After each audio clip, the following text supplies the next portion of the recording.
Let's move on to health issues then. And well, we've got a 75-year anniversary. 75-year anniversary of the Nuremberg Code, not the Nuremberg trials themselves. That anniversary came and went last year, but the Nuremberg codes, this is really important in the context of the pandemic, or the so-called global pandemic, and the massive vaccine rollout. So a few doctors and conscientious health professionals have put together an interesting video. There's also a number of events here that are happening. This is the World Health Council. There's a lot of things to commemorate this. So there's a lot of activity around this. We've got this video. You'll recognize some of the doctors and some of the personalities in here from Doctors for COVID Ethics, for instance, Suchak Bhakti and others, but I think it's worth listening to. And these points, although many of our viewers will have known many of these things already and understand them, it's still very important to reiterate and to put the whole global pandemic fiasco into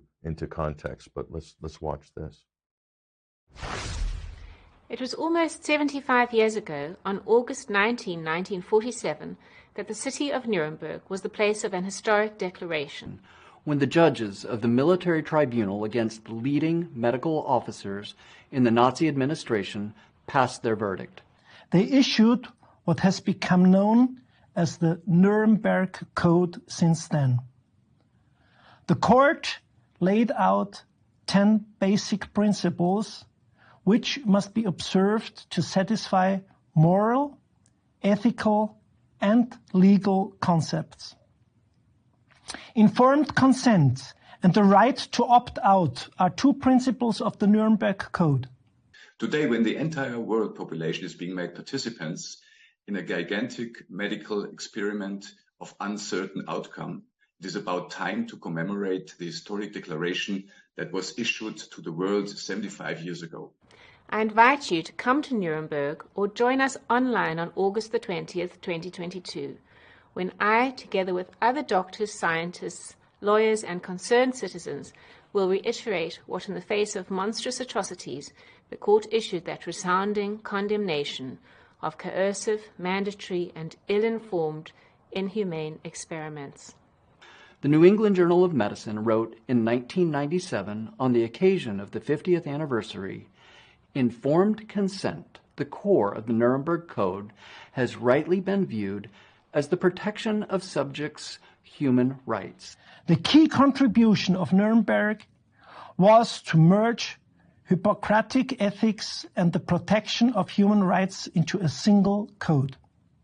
Now, mere 25 years later, it is about time that we, you and I, will assemble in Nuremberg to remind captured regulators and the general public of this important fact. Where there is risk, there must be a choice.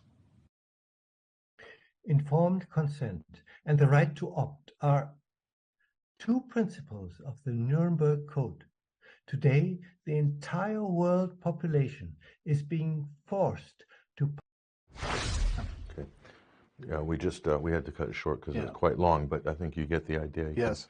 Also find that video online, but it is the world's biggest medical experiment or pharmaceutical experiment, isn't it? Yes. The big COVID-19 vaccine rollout. I think a lot of people are just happy to see it in the rearview mirror and don't want to talk and think too much about it now. They're just relieved that it seems to be over, but the fall and the winter are coming, Mike. Yeah. And I think we're going to have to face these issues all over again. Certainly, we'll talk about the monkeypox scare in a couple of minutes. Indeed.